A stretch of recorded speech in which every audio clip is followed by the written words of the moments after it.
All right, let's talk horse racing, thoroughbred style. As it's another Friday. Wait a second, we don't do shows on Friday. Anyway, it is what it is. That's because we have Del Mar Racing to talk about, and the odds we got to wait for it and all that other stuff. Nobody cares. Okay, so let's recap what happened last week. First of all, so we must talk about the Travers Epicenter. That was last week? Yeah. Wow, Beating feels like 10 years. Cyberknife. And okay, so I know nothing. I get it. So you can put me in my place. I mentioned this a few weeks ago when we were talking about Cyber. I think I mentioned this after he won, Chad, on our show. That and we saw it here. I just don't like Cyberknife with the lead in that situation against these great horses. And I think he just seems to be, especially after what I hear from you, his makeup of the horse, he seems to be a horse that would rather come from behind, would rather look at his target and then know, okay, I'm gonna catch that guy and I'm gonna beat that guy, instead of, all right, I have to hold off this guy. That's just me. I'm wrong? Well, we've never talked about it on the show before because he's never been in front before. So, look, it's one of those things in a race sometimes when there's a paceless race and a trainer in Chad Brown decides that early voting, whose only weapon is to go to the lead, takes it away from him and wants him to take off. You have to protect the rail and the chips fall where they fall. Was it the ideal situation, ideal scenario? No, but it was Gallon in defeat and ran second and earned $240,000, and I think clearly stamped himself as the second best 3-year-old in a 20,000 horse crop. So it's one of those things where you just go forward and know that in the next race there will be more speed and it won't be something you have to worry about. Yeah. And the best thing about that was that he didn't give up because he had every right to back through the field when Epicenter flew by him, but he dug in and he was not giving second up. That's it. So we were able. I was able to cash a ticket at least to get some of my money back because of that. Happy with that, but the race completely changed when early voting decided not to go to the lead. I mean, Giroux had no choice but to do what he did, and he didn't do anything wrong, I don't think. And listen, is the horse better with the target? Obviously, his two best races were the Arkansas Derby when he came from out of it, and the Haskell when he came from out of it. I guess what I meant was stalking, not setting the pace. Turn the page. Let's go. Time to move forward. No, we still have more races to recap. All right. So, Jack Christopher, impressed with Jack Christopher, Chad? No. And everyone keeps telling me that he's the greatest horse in the world. And I picked against him, and I'll pick against him every time he runs. And I still just, I'm not a believer. John?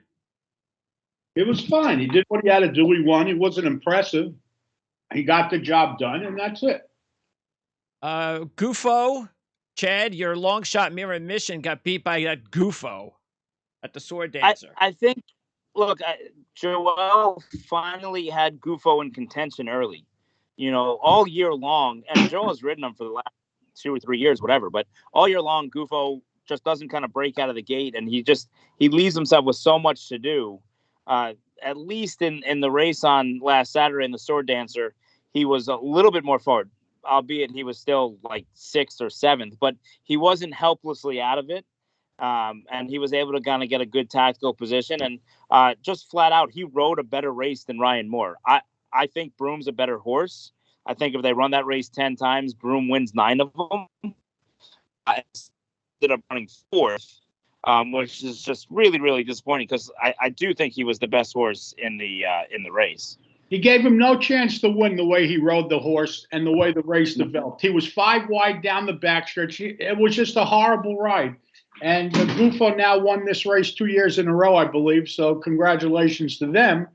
But again, disappointing performance to say the least. I thought Broom was a lot better than that, and he probably is. Not on that day. He had no chance to win the way the race developed. Should we be keeping an eye now on Goodnight Olive? Look, she's definitely a player. I mean, look, that was her first time running in stakes. company as a 4-year-old. They've taken their time. They've been very patient. And Chad Brown has the key with these fillies. He likes to give them keys and really kind of allow them the opportunity to settle and grow up. And that's what this filly's done. She's done nothing wrong. She's been, very well managed along the way. And she beat as deep a field as you're going to see recently in, a non-Breeders' Cup like race. I thought that was a very competitive field. I did think that maybe the filly that Jose Ortiz was riding for Belmont, obligatory, she kind of lost all chance. She got kind of ducktailed at the top of the stretch. There was a horse that kind of just completely got in her way. Otherwise, Olive probably wins, but it's a lot closer to the wire. Like to see them kind of show up again, and I think we will see them again in the Breeders' Cup Filly Mare Sprint, going 7/8, and it should be a really, really good race in the Breeders' Cup. So you think she might be able to match up with CC and American Theorem in the sprint? Well, American Theorem will run against the boys. This is for there's a girl only race which they'll run in. Oh.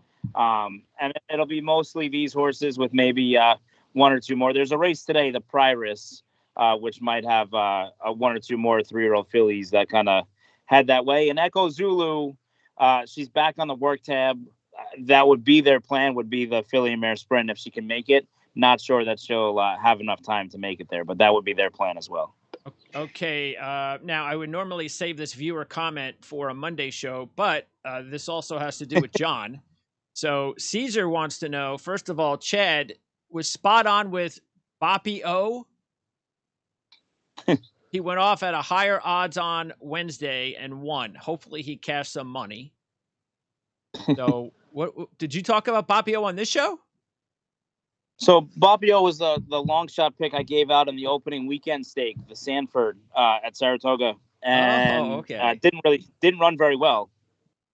But the good news is Caesar and some of our other listeners stick with us and don't give up after one try. And he came back and he paid, I think, $50. Wow! Winning the stake on the grass on, was that Wednesday or Thursday? Wednesday. I would have known. Wednesday. So Boppy O, the brother to Papa Cab, got the job done for Mark Cassie, and he'll move on to the Breeders' Cup Juvenile Turf now, and I think he'll be a definite player. He certainly he was tenacious in victory. He had to hold off a couple of runs from the two favorites, and was able to do so. So hopefully Caesar and some of the others cashed. I'm glad that Caesar wrote down on the pad, "Don't give up after one try." That's right. And then for Chad and John, he wanted to know what are some indicators that you look for in horses dropping in class? What negatives do you look for in droppers? And what are your favorite horse angles, if any? Start with John. What concerns me about droppers? Well, I like to see if they work, before dropping into the race. And really, it depends on trainers. There are certain trainers that drop to win. And you have to know the trainers, and you have to know their MO. Everyone is different. Some guys like to double jump and win, and some guys drop and win. Again, it depends on the connections. And if you're doing this long enough, you more or less have an idea who does what. Do you have any favorite horse angles, John? I like horses for courses. I like horses that have races over the track. At Del Mar, for example, it's very important to have either a work or a race over the track if you want to play them. I look for horses that have works over the track or have run over the track. I think it's a big edge. Chad? My favorite angle, not for myself personally, but my favorite angle was first time. When a horse is dropping in for a tag, a lot of times you'll see they'll call it like a total makeover, and the horse will go from maiden special weight, and all of a sudden you'll see first time blinkers, first time gelding, dropping from maiden special weight to maiden claiming. And, the whole makeover. You want the whole makeover there. Yeah, a lot of times you'll see first time blinkers is a good and profitable angle for sure. All right, now let's get into these two cards. Of course, we're going to be talking Del Mar and Saratoga. We obviously have our two races that we're only going to have available to our patron subscribers. Again, you can check that out at Prime SN, patreon.com /Prime SN. You can see the link on our channel. Very easy, $5 a month. You get all of the races on the channel. We are going to handicap one race, though, that will be available for free before we get to that, one of the other races that we're not going to handicap, I wanted to ask you about this, both of you guys, this Warlike Goddess horse, 2 to 5 horse in the Flower Bowl.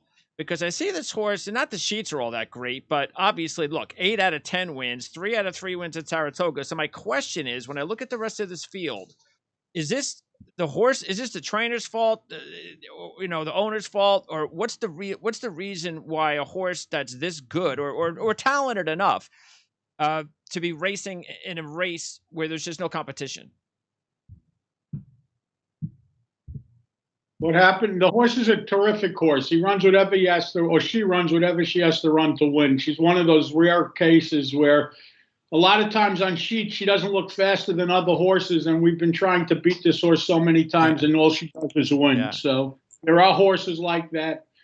What about though? Like I know I'm assuming. Look, it's not the trainer's fault that he puts him in a Grade 2 race. But why isn't there any competition for a horse like this? They're finding right spots to run her in, I guess. Is that a strategy that you play on, right, Chad? You're Chad's the trainer. Ask Chad. He does this all the time. I mean, look, I think this the morning lines maker at Saratoga. Everybody says he's the best in the game, but I mean, he's been quite cheeky of late at these meets, making horses like this 2 to 5. It's a solid field. There's 3 Chad Brown horses in the race. Okay. It's a race. I mean, the Flower Bowl has a lot of history. They moved it from Belmont to Saratoga this year. It's a race synonymous with horses who have gone on to have success in the Breeders' Cup. And look, she was undefeated last year and just got beat in the Breeders' Cup. She's a nice filly. She's done nothing wrong since coming back this year. Is she a lock to win this race? No, but like John says, she always seems to find a way. But I don't think it's everybody is running for the hills scared of her. I think there's a lot of races right now. There's a lot of big money given away at Kentucky Downs, where some of these fillies and mares are running at, and so it's kind of it dilutes the population a little bit when you have so many stake races of horses of similar kind of class and ability within a 2-3 week span, that everybody picks and chooses their spots. And is there a horse or two that might not want to run against her? Absolutely, but that's the benefit of being that horse. And I mean, for sure, she's not going to duck anybody. She runs her race. She loves Keeneland. She loves Saratoga, and she'll be tough to beat in the Breeders' Cup this year, especially coming back to Keeneland. All right, let's get started with the first race on our 3-race card for the show, and that is the Pacific Classic, the TVG Pacific Classic, Grade 1, $1 million purse for 3-year-olds and up, 1.25 miles. So this would be race 10 at Del Mar, should go off 8:50, so keep that in mind, almost a 9 o'clock Eastern time start. The one horse, and look, we understand what we're dealing with here, Flightline. The number 1 horse is Extra Hope. Does Extra Hope have a chance to finish in second place, John? No. He's coming off an 8, which is a career high, I believe. But right. That's not good enough. Agree, Chad? Well, he hasn't won a race since 2020. So I think we're going back quite a way. His recent form has been okay against farly inferior competition. He comes out of a 1.5 mile race, cutting back to the 1.25 miles. He's just not good enough. Okay, now the 2, a lot different. Country Grammar, 4 to 1. Velazquez and Baffert. This is the horse that went to Dubai and won the World Cup. Also, of course, beating Hot Rod Charlie in that race. Also finished second, by the way, in the Saudi Cup. Won the Hollywood Gold Cup. But take a look at the sheets. The last 5 races, you have 4 7s and a 9. So what about Country Grammar in this one? Can Country Grammar upset Flightline, John? Upset Flightline? Absolutely not. The way you see, the problem with this race is Flightline exacted a Country Grammar will probably be paying $3. So I'm looking to beat that. Yeah. I'm playing against this horse. What about Country Grammar, Chad? The race sets up in his favor. Look, we talked about it when we previewed the San Diego back in July, that it was purely a prep. That race was too short at 1 mile and a 16th. He ran kind of a good race, I thought, running second. He was never going to win that day. He wasn't tight enough. He's come back and worked 3 quarters and 12, 3 quarters and 12, 5/8 and a minute flat. Typical line you see from the Bob Baffert program. And if, and it's a big if somebody like Express Train can run with Flightline early, and I don't know that he can, but if he can, Country Grammar sits the trip here today. And we know the one thing we know about Country Grammar is the further the better. He has no problem getting a mile and a quarter. It might not be pretty. It might not be fast. You see those sheet lines that he runs, but he can definitely go a mile and a quarter. And so for that reason, you can't completely eliminate him, although I understand why Jonathan's going to try. Okay. And by the way, so the question I really should ask is, not every horse, well, most horses are not unbeatable. So how do you try, and this is for either one of you guys, both you guys, how do you try to beat Flightline outright? What are you looking for? He's not getting beat. What are you wasting your time? Sometimes you got to take what they're giving you. I know. I'm not saying in this race. Listen to me. If I want to try to beat him, I won't bet the race. How's that? I mean, you can't try to beat him. What you could try to do is turn a 1-5 shot into a 3 or 4-1 shot by playing a cold exacta to some price horse underneath. But basically, what you're saying Country is, could certainly get second because we know he could handle the distance. One of the few horses in the race that has already done well at a mile and a quarter. Yeah. And I'm not talking about this race. So Okay. what I'm saying is, and what I think you're saying then is, this is such a good horse. Maybe he only loses once or twice in his career. I'm not going to ever try to beat him. Okay. No, I don't know. You tell me. Is that what you're saying? Every race is different. Okay, He's so not then answer the question. So then the original question then was, how do you try to beat him then in any race that you're looking forward to past this? How do you, what would be the strategy? Distance, track, surface? I don't have that answer. I don't know. Every case and every situation is different. When that situation arises where I think he could get beat, I'll try to beat him. Okay. I don't think he could get beat tomorrow. I didn't think he could get beat last time. The question is, and the reason why everybody tunes in on Saturday, aside to see which of the 13 owners silks he's going to wear in the race, the reason everybody tunes in on Saturday is one of two reasons. There is the question on the back of everybody's mind of a horse who's as brilliantly fast as Flightline is. Can he see out a mile and a quarter? Now, he gallops a mile and a quarter daily, if not further than that. So he can go a mile and a quarter. It's a matter of how fast he goes. Everybody wants to know, is this horse the greatest horse we've seen in the last 20 years, in the last 30 years? He runs 2-3 times a year. He's he obviously has his issues in trying to stay sound and things of that nature. But they want to see brilliance. They want to see dominance. And you talk about Warlike Goddess before. This is Warlike Goddess. Nobody wants to run against this horse. If this was a real race and people want to take on this, Taiba's supposed to run in this race and not wait for the Pacific and not wait for the Pennsylvania Derby. I want to see Taiba in the Pacific Classic. That's what I wanted to see. But at the end of the day, the key to beating Flightline is to challenge and push him early. When he ran last time in the Met Mile, he broke a little slow and then was up on it. But that horse was an inferior horse to him. He's come back and run very, very poorly the other day, Speaker's Corner. He was, I think, 4th last time out at Del Mar last weekend. So to me, you put the pressure on Flightline and you look him in the eyeball. Can Express Train do this on Saturday? Probably not. Can Life is Good do it on the first Saturday in November? Absolutely. And you know what? If Life is Good and Flightline hook up like they're supposed to, and then you have horses like Epicenter and other horses along that line, Cyberknife and some of the other ones, Olympiad, that are coming to close into those fractions as the two of them hook up and go 3 quarters in 108 together, eyeball to eyeball, then it's, can you see a mile and a quarter? I agree with Jonathan. This is a non-factor because none of these other horses are in the same hemisphere as Flightline. Flightline has to stumble leaving the gate and trail the field by 20 and then still might win just because these horses are completely inferior horses. Despite the fact that Country Grammar is a multiple grade 1 winning horse, he's never run against a horse like Flightline. So moving forward, how do you beat Flightline? You look him in the eye as far as you can and you challenge him and see who says uncle first. Well, That's what everybody wants to see. That's what everybody wants to go to the Breeders' Cup for. They want Flightline to win on Saturday. They want it to be the match of the century.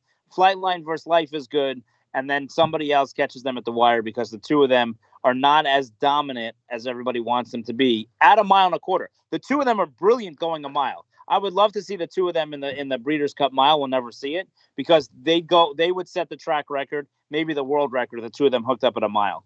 I don't know that either of them are truly 1.25 mile horses, but let's pass the test on Saturday and see if Flightline can see out the 1.25 miles behind the 5 ponies that are chasing him. John, you were going to say something. No, I agree, but no one in this race could touch him. No. The only way he loses is if it's an act of God. If the guy falls off or something, he's not losing on his own, on his You're talent. like an insurance broker about why the tree fell on the car. What was the last time you saw a horse this good then? I haven't seen a horse this good in a long time. Yeah, the sheet. Look at it. 4, 2, 1, 2. Amazing. All right, the 3 is Royal Ship. So is Royal Ship going to be your horse in the Exacta? This is Mandela's second horse already in the field. Ran in this race last year, finished a very disappointing 7th, running a 10 in that race. Coming off a 7, winning the San Diego Handicap in July, John. No, he's not my second horse. My second horse is Express Train. The next horse you're going to look at, he's at least 12-1.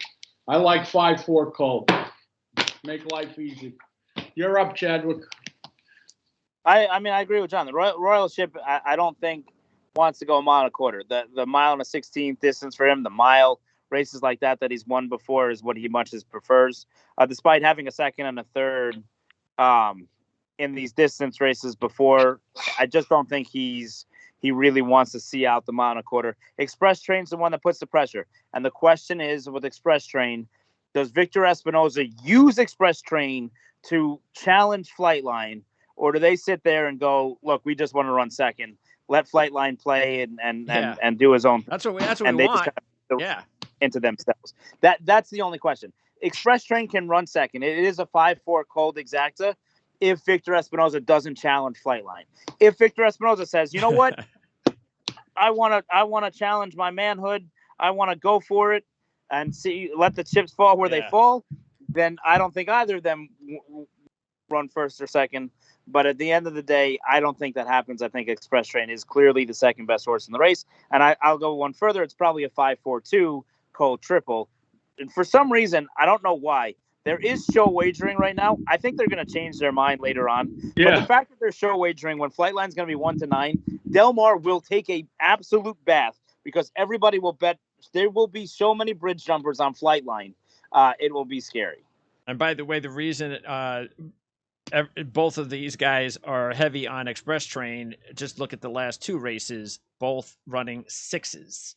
That's as good as you're going to see in this race, besides, of course, Flightline. All right, so that's it for the Pacific Classic. That's it also for our viewers who have the opportunity to watch this show for free. We are going to say goodbye to you guys. And don't forget, just for $5 a month, you can join the rest of our patron viewers on our Patreon channel at patreon.com/PrimeSN.